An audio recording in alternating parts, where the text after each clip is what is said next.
नमस्कार, आप देख रहे हैं बहुजन शक्ति न्यूज। बाबा साहब डॉक्टर अंबेडकर ने कहा कि ये मंदिर जाने वाली भीड़ जिस दिन विद्यालय जाने लगेगी, इस भारत को सोने की चिड़िया बनने से कोई रोक नहीं सकता। आज के युवा को हिंसा की ओर, दंगे की ओर, नफरत की ओर धकेला जा रहा। अगर शिकारी शिकार को दाना डालता है तो वो उसका पेट भरना ही नहीं चाहता, उसे अपने मुंह का निवाला बनाना चाहता है। आज देश का युवा कुछ शिकारियों के मुंह का निवाला हो गया है और विद्यालय जाने वाली भीड़ को मंदिर और मस्जिद के नाम पर लड़ाया जा रहा है। मुसलमान इस मुल्क के खतरा हैं। बताओ इस देश के ओबीसी समाज के लोगों, तुम्हारे मंडल कमीशन का विरोध किसी मुसलमान ने किया क्या?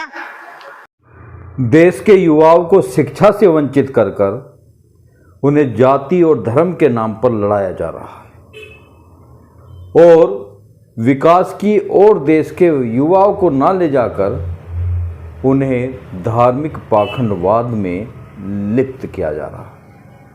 रोहित वेमुला पायल तड़वी के खिलाफ कोई मुसलमान खड़ा था क्या? आपका लेटरल एंट्री में रिजर्वेशन नहीं मिल रहा है, ये कोई मुसलमान छीन रहा है क्या? सरकारी शिक्षा और सरकारी नौकरी को प्राइवेट हाथों में बेचकर आपका आरक्षण खत्म कर दिया गया, ये कोई मुसलमान कर रहा है क्या? इस देश के कुछ राजनीतिक लोग इस देश को एक धर्म की जागीर बना देना चाहते हैं। आपके बच्चों की शिक्षा को प्राइवेट हाथों में बेच करके अंबानी अडानी का गुलाम बना दिया गया।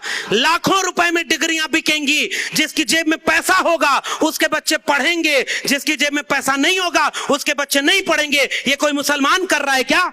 और आपको अचानक आके बताया जाता है कि 80% हिंदुओं एक हो जाओ क्योंकि मुसलमानों से खतरा है। अरे मैं आपसे कहने आया हूं 90% इस मुल्क के कमेरा लोगों, हाथ से श्रम करने वाले लोगों एक हो जाओ। ये 10% लुटेरा लोगों से आपके बच्चों के भविष्य को खतरा है। राहत इंदौरपुरी जी का एक शेर याद आता है, सभी का खून शामिल है यहाँ की मिट्टी में। सभी का खून शामिल है यहाँ की मिट्टी में, ये किसी के बाप का हिंदुस्तान थोड़ी है।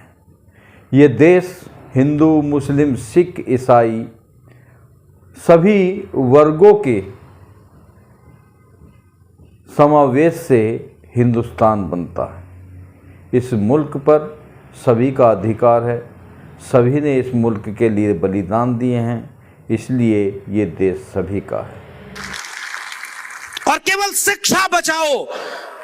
मैं इस देश के नेताओं के लिए कहना चाहता हूं, अगर इस देश में हिंदू धर्म खतरे में है तो अमित शाह का बेटा जय शाह हिंदू धर्म बचाने क्यों नहीं जाता? अगर इस देश में मंदिर और मस्जिद की लड़ाई लड़नी है तो जितने इनके सांसद विधायक हैं उनके बच्चे क्यों नहीं जाते?